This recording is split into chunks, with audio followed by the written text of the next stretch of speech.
Hello and welcome to today's episode. We have a wonderful guest, Ruchi. She's talking to us about, guess what? Humanness. Listeners, you know that this is a word that comes up often on our episodes with guests. Between me and Lenka, it is a powerful word. But what does it mean, humanness? What does it mean to be human? And in this conversation, we delve into normal human. Yes, normal. What does normal mean? Normal is something that is not often spoken about. So why not come and have a listen to this amazing conversation where we turn ideas around and shift thinking patterns and thinking of what we should be doing. You know, those shouldings.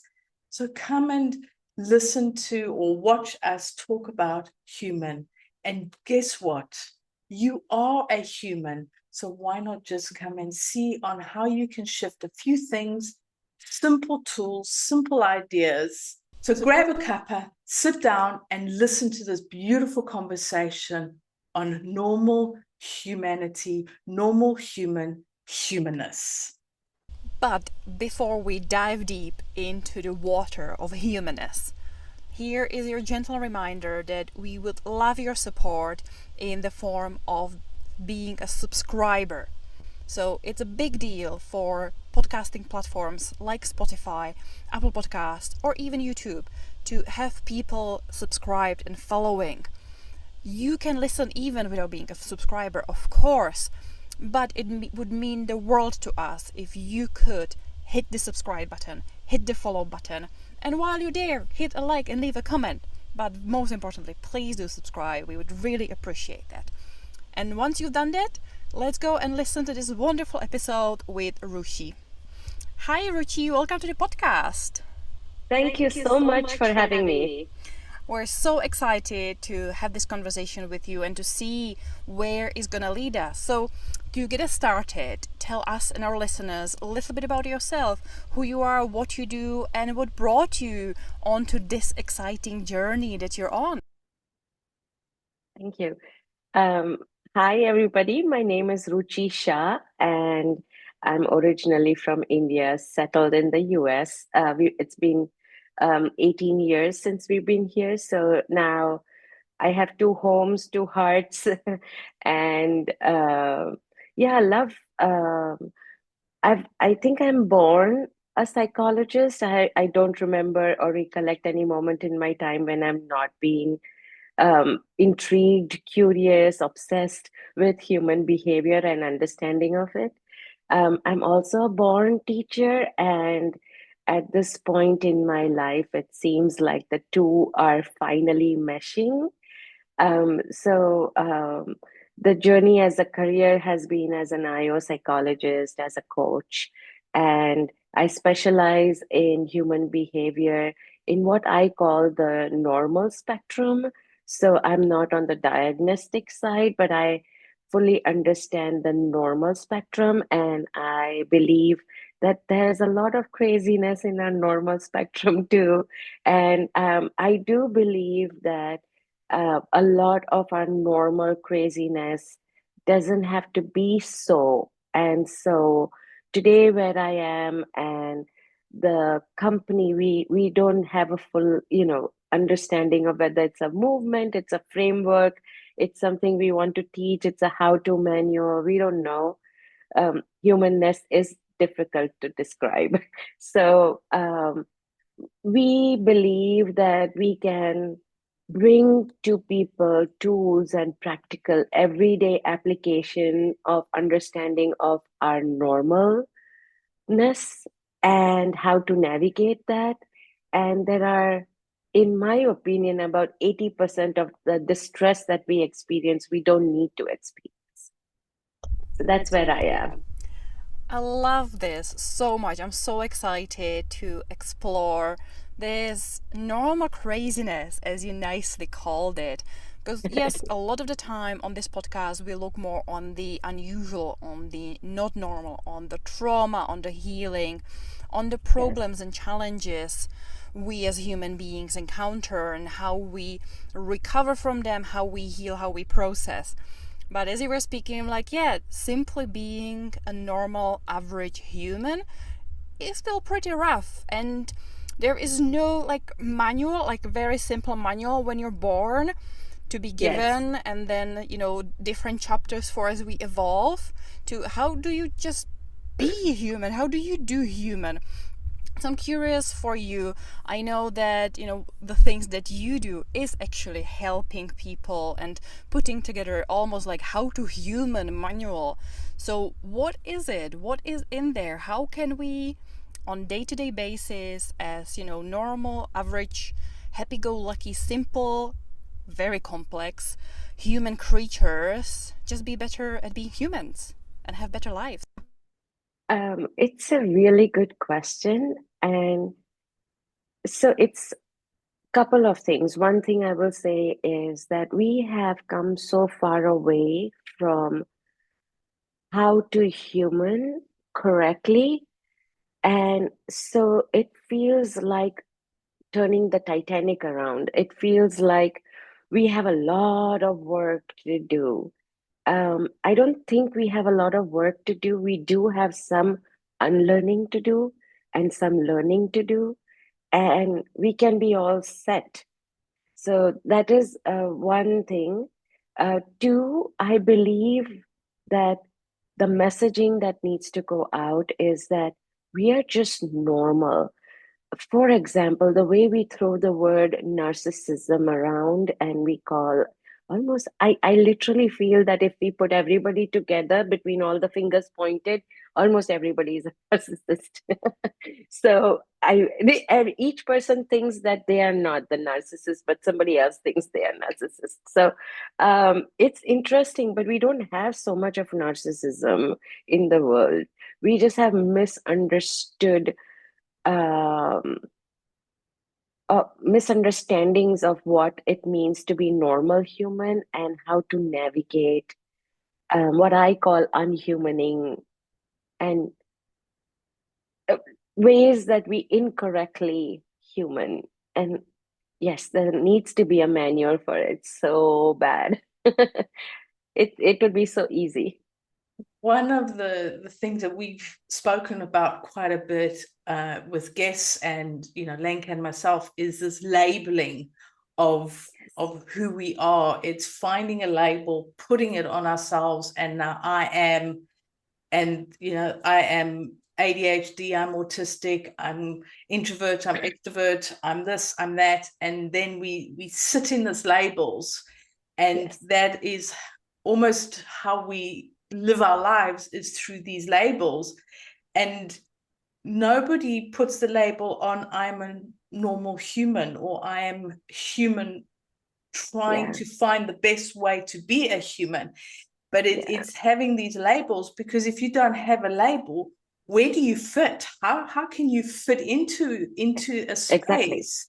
And I love what you're bringing is, let's find out how to be human with our foibles, with our uniqueness, with our good and bad habits and our perceptions and our experiences. But we don't need to just have a little label and then fit ourselves into it. And everybody can have autistic moments, or a narcissist moment, or a joyful moment. But we are human, and there's so much to it other than this little box that we need to be in so that we can fit in society, or we can fit with that group of people, or we can get away with something because, oh well, I have X, Y, and Z, and therefore I can do X, Y, and Z because feel sorry for me, or whatever it is. And we don't want to, you know, put it blame on any one label, but it just seems to be that becomes then an excuse. I mean, one of the labels I do give myself is as an introvert. And then it can be very easy to say, well, I'm not going to go out because I'm an introvert. So why, I then need to be antisocial, or I can then get away with being rude because I'm an introvert. But it's maybe finding these aspects of ourselves. How can we bring them in as a normal human to find a way to live our best lives without being in this tiny little box, because that's where we should be, and it comes to the shoulding all over ourselves. So this is a really fascinating topic, because you are giving us permission to just be a human and find a way to live as a human being with all these aspects of ourselves in there. And we're not just one thing, we are so much more. Can you share some of the experiences that you are having with maybe with clients or people who give themselves a label and then trying to fit themselves into that box, whereas they're most probably just being a human? You've touched upon what is every day, every moment. It's what I call like a steady stream, and sometimes we don't even recognize it. Like with children, like with when we're raising children, we don't even recognize the mislabel. We don't even recognize the mislabels in our own mind and of our own selves. And so it's pretty strong and operative to the extent that we are not even aware of its impact on us. One of the things that I believe that is really important for us to do, and is part of the humannessing work that we want to do, is to allow ourselves to learn, because we believe that we all have human intuitive intelligence. We have this ability to decode our own selves and to decode the humanness in us. And so we are all experts. And therefore, so there is this book, in the book, one of the chapters that we have is on mislabeling. And mislabeling brings upon, I mean, we can have an entire episode on mislabeling, because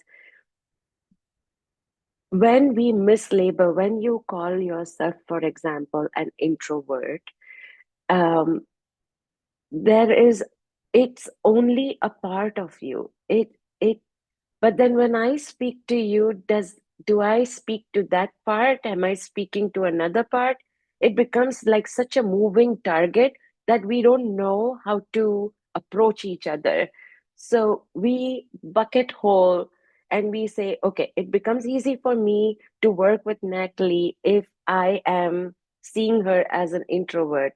So in the effort to make life easy for us, we do two things. We call versions of ourselves the whole of ourselves, or we call the stories of our life the whole of us. And but that is not true on the good side and the bad side.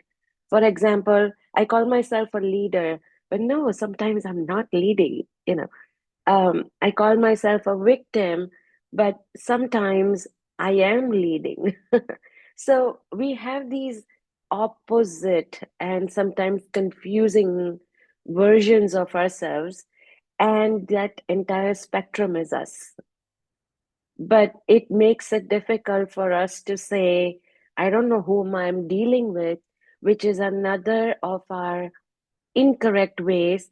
Is I don't need to know who you are. I need to ask you who you are and honor who you say you are at the moment, because you are the expert inside your mind. You know that today I'm victim, or today I'm leader, and I honor. I don't need to know. But somehow, somewhere, somebody told us, I need to know who Natalie is, and Natalie needs to know who I am. It's so interesting the way you're describing it, because another very common theme for us is coming up, and that's the understanding self and reliance on kind of the self-help, inner power, intuition, where we are taught and programmed to look out to others, to expect others to tell us, to help us, define us, to guide us, to heal us, and we have lost this ability of introspection, of truly knowing who we are and connecting with self. And I love when I visited your website, one of the first things that jumped at me was that to self-help is help self. It's bringing it to ourselves, that we don't necessarily need more self-help books or self-help podcasts, even that often what we need is find a way of connecting with ourselves and figuring out how can we listen better. So I'm curious, this seems something that is very much in line of what you do. What are the ways that you then help and encourage and guide people to strip these layers of looking externally and listening and paying attention externally and trusting everyone else other than themselves? Because sometimes trusting ourselves can be very difficult and very scary. Yeah, very, very scary.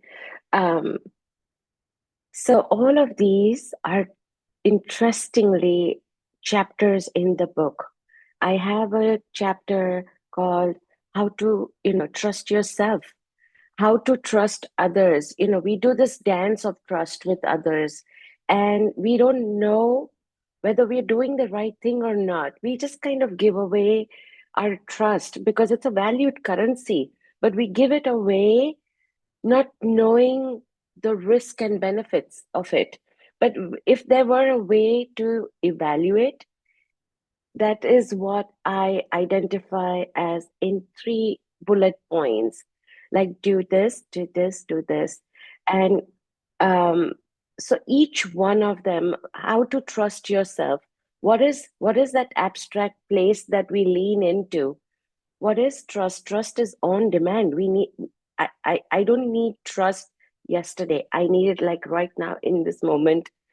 It's some place that is an on demand, a just in time place. And how do we know we are reaching there?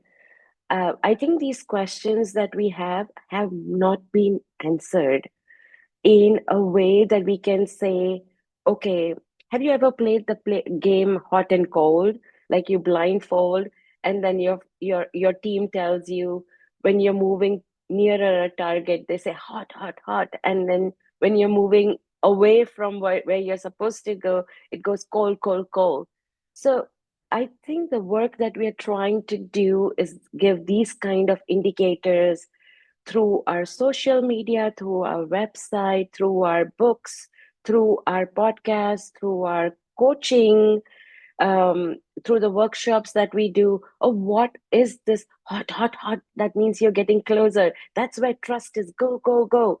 And um, what does it look like when you're away from trust? So there are pointers, and many of them. For example, trusting self. Um, the place is just the act of saying, I want to trust myself, is the start of it. You don't know where you're leaning into, but the fact that you trusted to lean into it is the start. And that allows you to reset footing. So it's almost like holding the handrail. Just give yourself permission to hold the handrail and imagine it's there. It starts with imagination until you start to feel the solidness of it.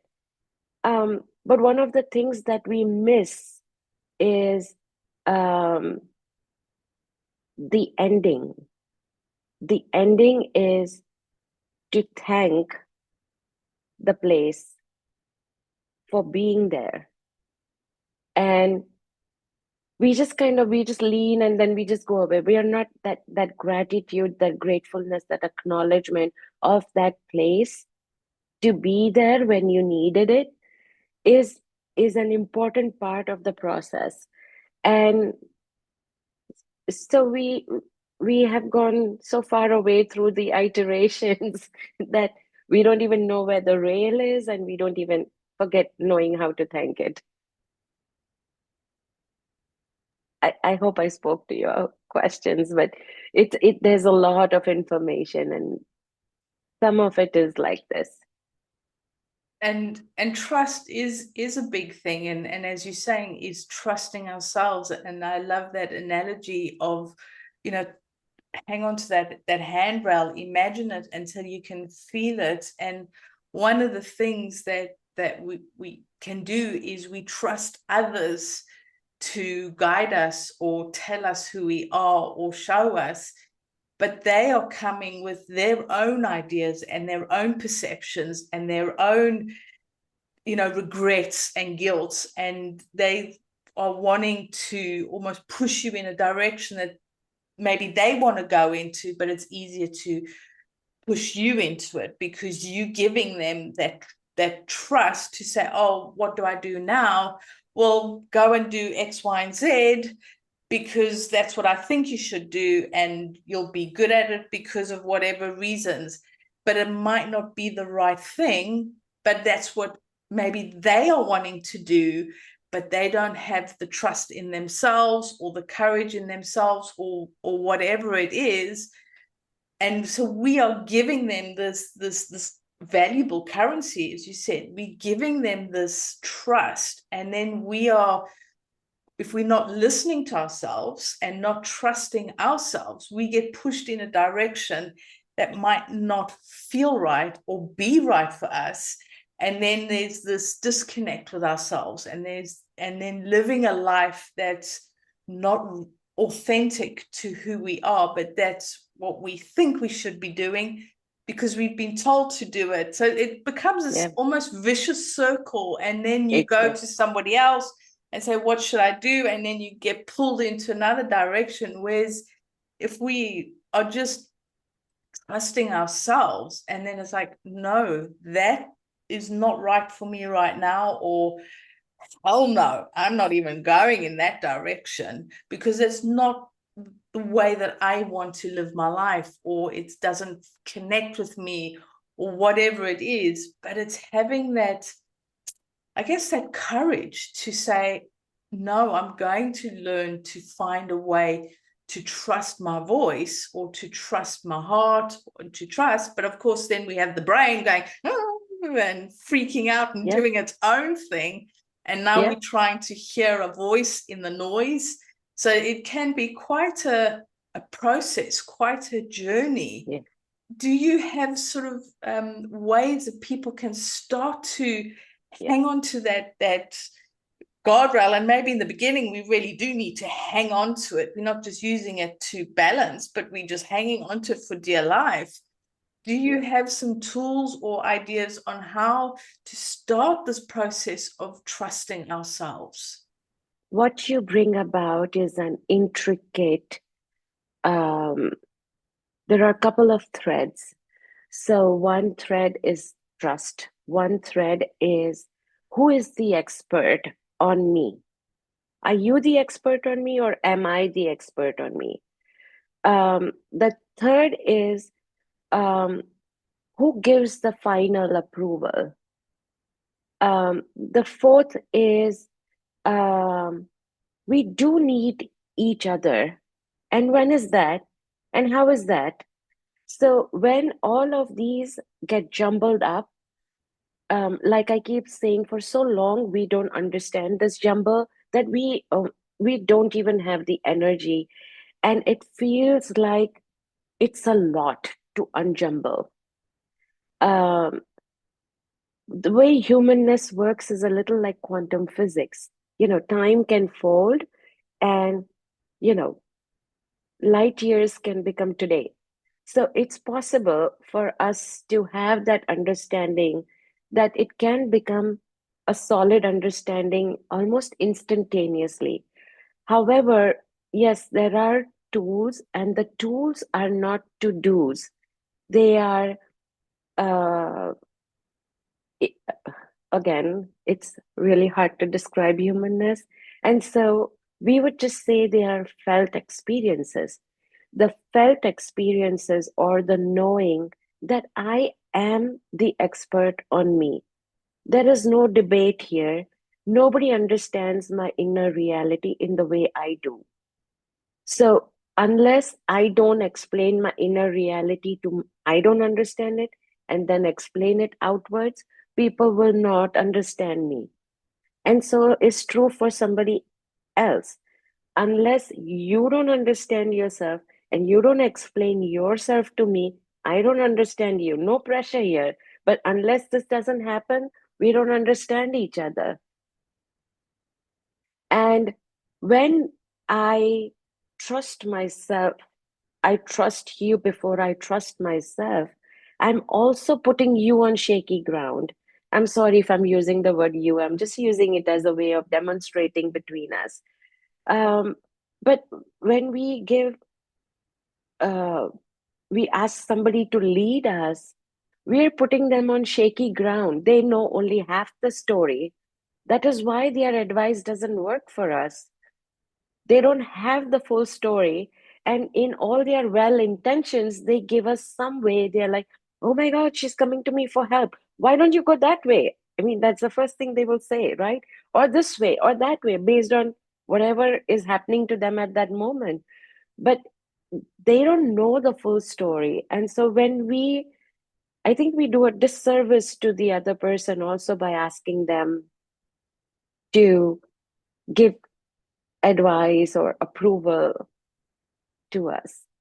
At the same time, we are wired for partial incompleteness. And where is that where my needs are supposed to be my responsibility? And where is it that you have a responsibility for my needs and I have a responsibility for your needs? So these understandings are what will make it unjumble really quickly. A couple of rounds of practice and we can get it right. And I think it goes often back to, the very simple concept of, are you listening with the intent to understand, or are you simply listening with the intent to respond and have your way and have a say? So if we always have a conversation with others, with ourselves, with the world, with the intent of to gain a true understanding of what is the intention, what is the meaning, what is the reasoning behind saying and acting and feeling the way we do, and approach it with non-judgmental attitude of, it is as it is, I'm here to absorb and listen and learn, not judge, not criticize, not cast any judgment or anything, simply to receive you, and in a way to do that for ourselves. And I think, it's often harder to do it for ourselves. We can often be so much kinder to the people around us, and we can be more supportive and understanding of our friends, and we can encourage them. And yet when we are in the same situation as them, out of nowhere we're like so bad to ourselves. We cannot do this listening with the intent to understand and not judge and not criticize and not label, again just putting labels on ourselves or calling ourselves words, to simply listening with the intent to understand. And I like how you described what is the meaning behind it, what is the value behind it. I think what you're describing is something that we've been trying to do forever. It comes in the form of should. We should listen to each other all those times, through school, through parents, through, um, younger versions of ourselves, especially went through a lot of that. And there is also a genuine intention for all of us, because we hear this a lot from each other, that we want to be judgmental, we see the value of it. Somehow there is a missing gap between what we want and what's not happening. And I find that there is a single sentence that really shifts it for us. And that single sentence is, I am the expert on me, you are the expert on you. And it just is freeing, empowering. It allows us to take accountability onus about who we are and explain that to the world and have a clean slate, which we call non-judgmental now or empathetic listening now, about who the person is. We don't know. And so we cannot know. So we can and we do have these kind of tools that I feel our work is just bringing forth as reminders. It's not that we didn't know this, because how quickly we nod at it, smile at it, we know it. But to understand that the sentence can be a tool is, I think, what we are trying to bring to people, not in many words, but in these simple sentences that create a lasting shift. And that's one thing I love about, again, looking a little bit at your website and your approach. It's those simple reframes of words and concepts that we all kind of know and take for granted. And yet you bring in a little different perspective, even on the fact that, we often see human as a noun, that this is it, like set in time, as is human as a noun. But if we flip it the way you reframe it, as human or humaning, as a verb, as a process, as an evolution, as something that is not just one thing here and now, it is anything and everything and always changing, that again changes the perspective to, no, I'm not just this human right here, right now, and that's all I am. I am a process. I am on a journey. In every moment, I am different. It's almost like you never step into the same water twice. It's, for me, this reframe is like you're never the same human any 2 seconds. You're not the same human because it's not a noun, it's a verb. So I'm curious, how did you come up to the realization of, well, if we approach human as a verb, what changes did it make? How did this reframe really kind of triggered you into the work that you do? Um, I think there's something, the rebel, the young rebel came in handy because I was, and um, through life, for some reason, I understood it as being a trauma-filled life. It was it was unusual, but it was just the normal spectrum of human experiences that made me feel like it burdened me. And unburdening was im- imperative. Like I was so done with the burden that there was no way I'm moving forward with the burden. And so these two decisions to not move forward with the burden and to say, um, why do we look at it that way? Uh, and what if we looked at it this way? And when it created shifts for me is when I understood that this is it, and I shared it, and I share this in the book as a journey. I didn't know I was doing it, but it was creating lasting effects on people and these forever changes. I think from today onwards, I don't believe it will ever leave your mind. I am the expert on me and you are the expert on you, right? It's a simple sentence that impacts you and shifts you forever. So I believe it was a combination of determination to get through this and then sharing that with others. I can throw a really good pity party. I think that's something we can all do is have a really good pity party all on our own and lonesome and find ways of doing it. And I love that sentence that you shared and your determination to unburden yourself, because I think through whatever we do carry these burdens, and they're heavy, they're not useful at all. It's just it's like carrying old clothes that you don't wear anymore and lugging it in a suitcase. It's heavy. It's why just get rid of them. You don't need them anymore. Make the space for something new, something different.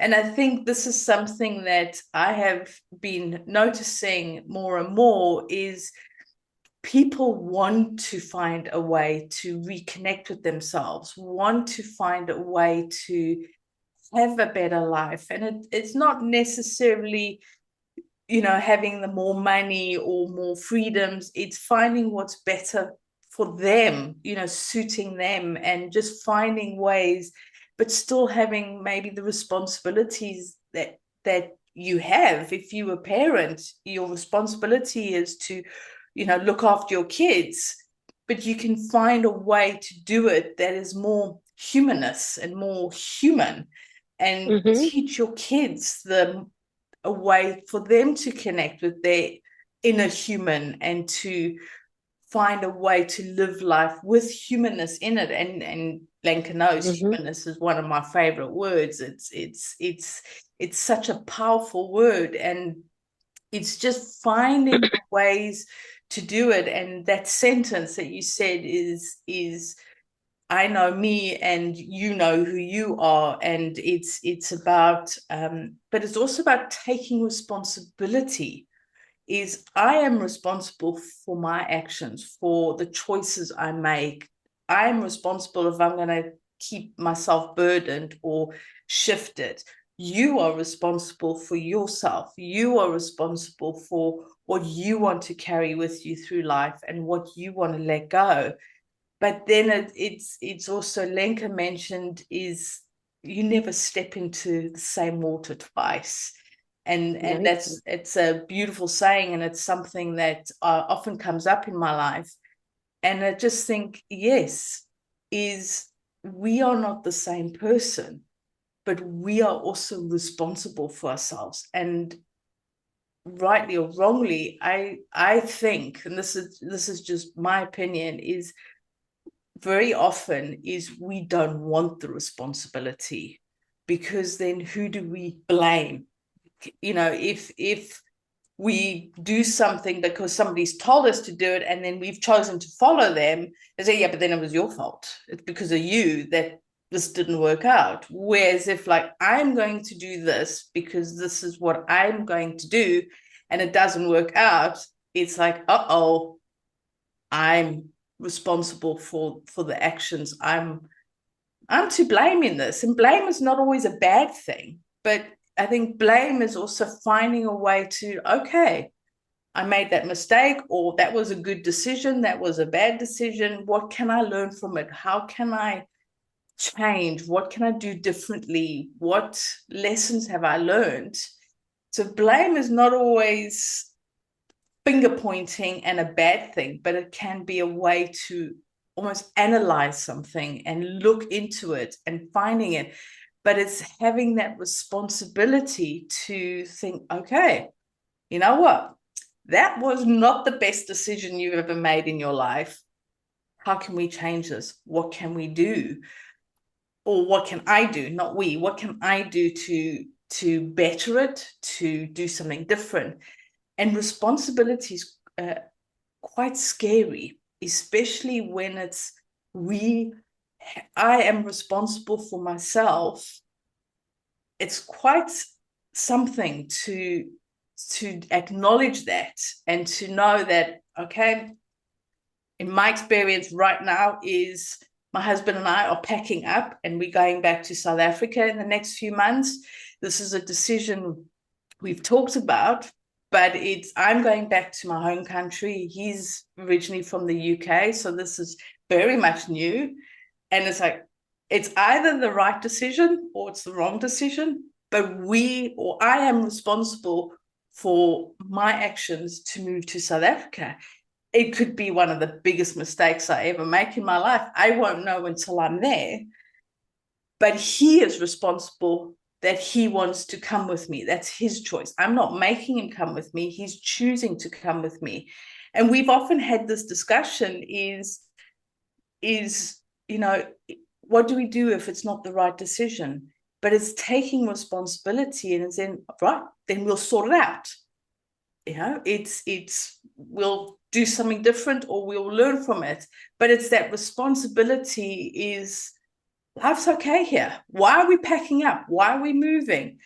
I'm taking my husband to a foreign country. Oh my God, what happens if he doesn't like it? What? And then all these questions.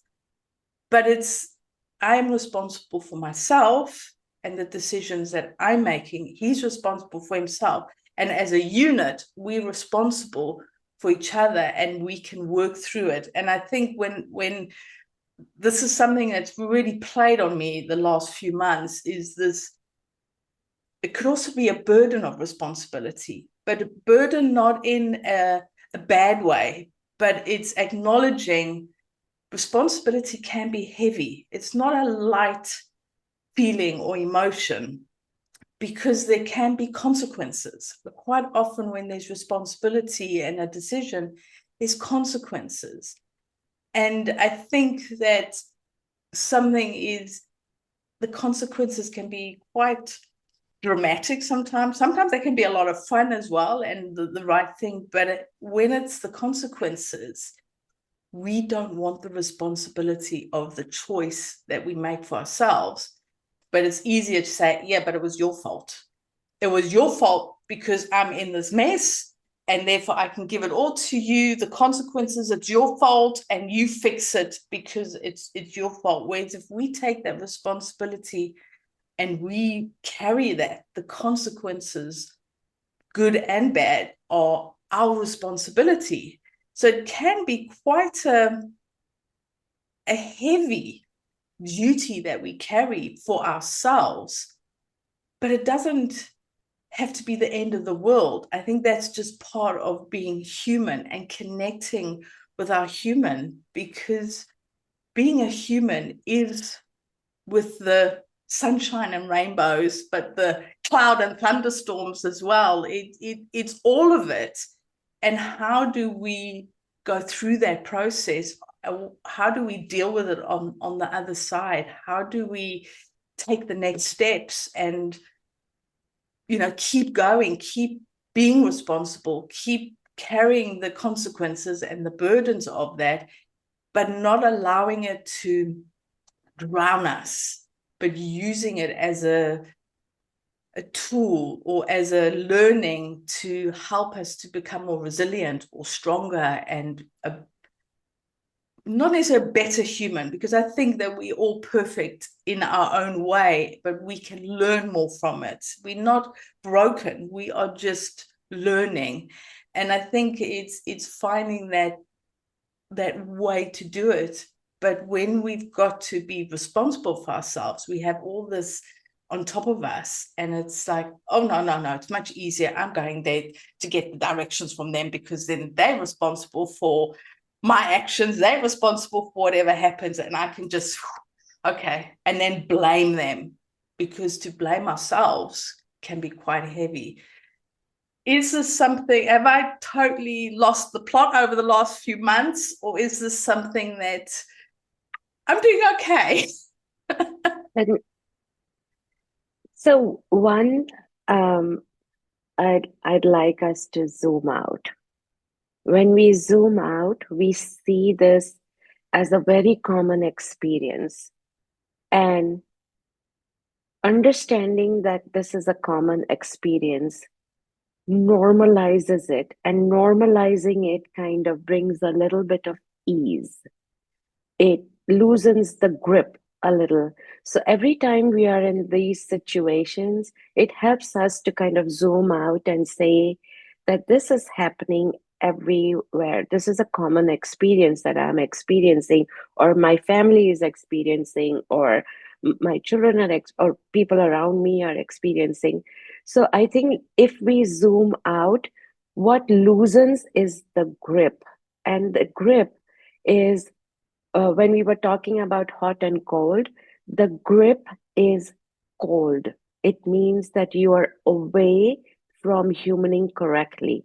Because when we human incorrectly, the grip is stronger. So the stronger the grip, the farther away from we are from what is natural to the human way of processing information.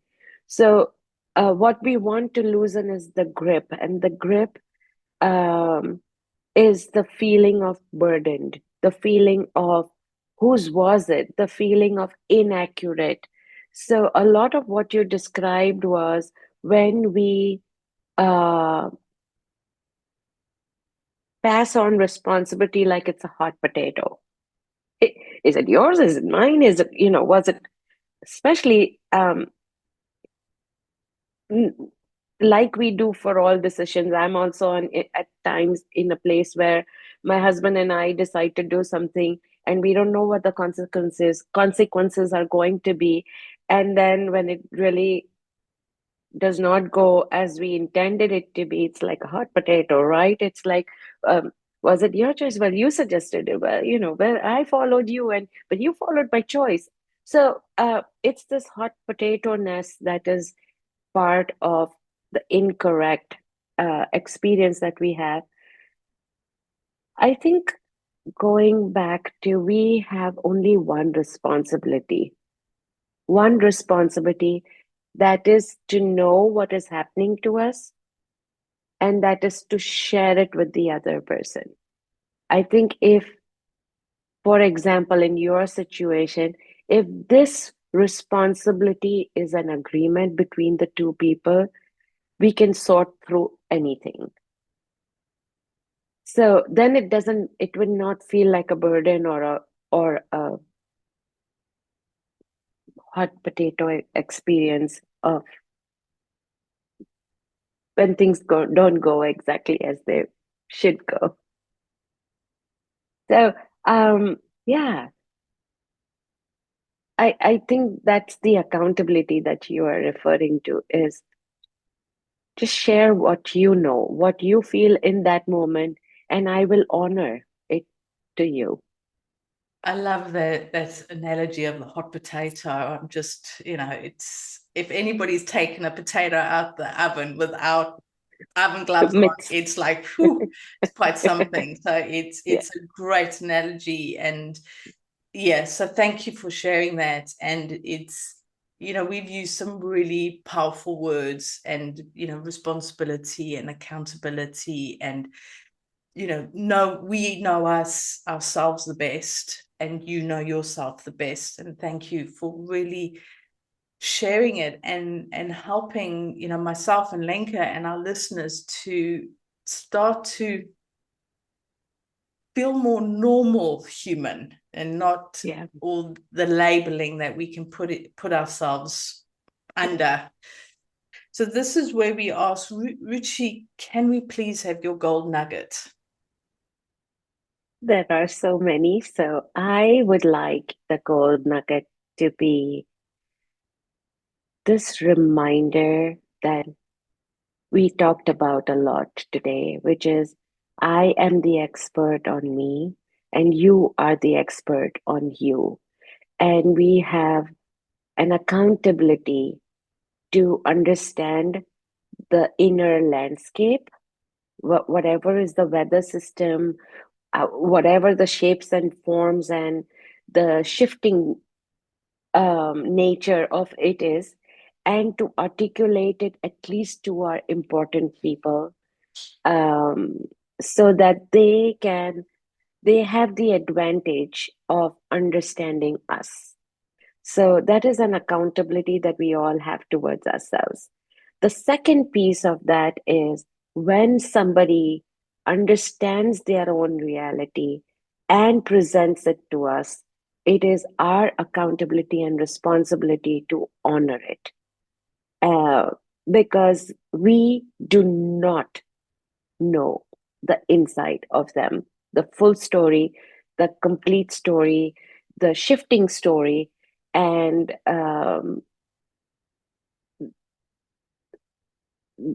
that will, I think, become a great foundation for experiencing less of the grip or the burdening that we feel, this possibleness of things resolving, or things that just make us feel like we are stuck.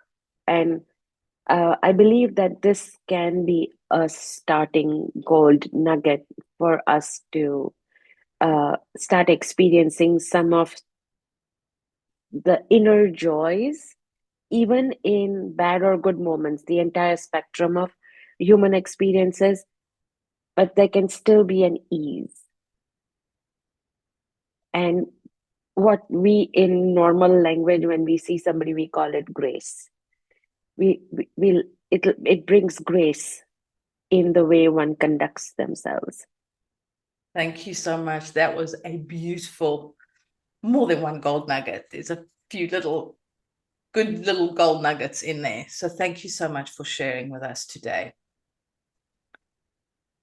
Now, if our listeners have been listening to this conversation and they're wanting to connect with you to learn more about humanness, find ways that they can really start to connect with their own human, how or where can people find you? The best way to connect with us is through our website. It's www.humanness, humanness.ing. Humannessing is what we call it. We are also on social media, such as Instagram, LinkedIn, YouTube, and we offer different services. Our commitment is to provide these teachings, or whatever we call them, gold nuggets, reframes, in three ways. One is through the book which we have, which is called We Humans. It's not available yet for order in UK. We are still setting up the distribution system. We are just, like I keep reminding myself, 10 months old. But it can be ordered on the website and we can ship it to somebody. But the other way is through the coaching that we do, which we call Me Human. And we have a lot of free content that is accessible whenever somebody wants them. So feel free to follow us and get those gold nuggets that we keep putting out all the time. And thank you so much for having me, and this opportunity and this platform to present this to the world and to advance understanding of it through your questions. So I'm very thankful. Thank you. Thank you so much. And obviously, all of those links will be in the podcast description. So, listeners, viewers, they can just go and tap whichever link, be it your website, be it your social media, to find out more, to connect, to learn, and see for themselves all the resources, all the nuggets, all the reframes, all the valuable pieces that you are sharing. Before we wrap up, we always love to get a little bit more from our guests, and there's always one last question that we want to sneak in. And as this podcast is all about having more life in your life, finding ways to embrace the fullness and the beauty of your life, I'm curious, what gives you life right now? My goal, I don't know if I should be saying this on um, public facing, but I always say this. I believe that change doesn't have to feel like a delivery. If it does, I want us to provide the epidural, the easy ways of making changes in your life, so that you have this wonderful baby of yours, that the gift that of more joy and life in your own life. So what brings life and to me is to be able to bring pain free reframes, simple, no, not a lot of words, not a lot of shaming, no blaming, just let's consider this kind of ways. That brings me a lot of joy and life into my life. I love it. I love it. Thank you so much. And thank you so much for sharing your time with us today, for sharing your energy, your wisdom and your experiences and what you've learned over your lifetime and your journeying and bringing it here with us. And we love that you've shared with us something that you think that you shouldn't, but why not? And thank you for sharing. So thank you so much for everything that you've done and shared with us today. Thank you so much. And for our listeners, what have you got from the conversation today? Been quite a different one, because we are human, we are born human, and we've lived a human experience. But to actually talk about finding a way to be a normal human, what does that mean for you? We would love to know what your thoughts are. What aha moments have you got? And even what do you do to really connect with your own human and humanness in your life? We would love to know your experiences. We'd love to know your thoughts on this conversation. And until next time, we'll talk to you soon. Bye.